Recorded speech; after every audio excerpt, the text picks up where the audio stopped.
సింహాచలంలో చందనోత్సవం.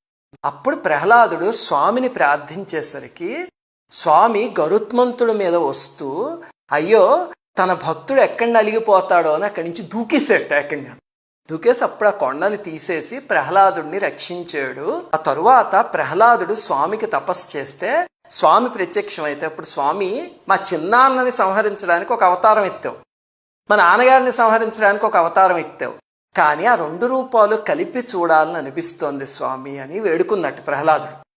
అప్పుడు స్వామి ఆ 2 రూపాలతో కలిసి ఆ కొండపైన వెలిసాడు, ఆ ఇందాకటి కొండపైన. చివరికి స్వామి అక్కడ వెలిసాడు. ఆ ఆలయాన్ని ప్రహ్లాదుడు కట్టించాడు. అందుకే ఇప్పటికి కూడా మీరు ఆ గర్భాలయం ప్రాంతాన్ని ప్రహ్లాద మండపం అని పిలుస్తారు. రాత్రి స్వామి స్వప్నంలో కనిపించి నేను ఈ కొండపైన ఇదిగో ఈ స్వరూపంలో ఉన్నాను, నన్ను మళ్ళీ పునఃప్రతిష్ఠించి ఇక్కడ ఒక ఆలయాన్ని నిర్మించండి అని ఆజ్ఞించాడు.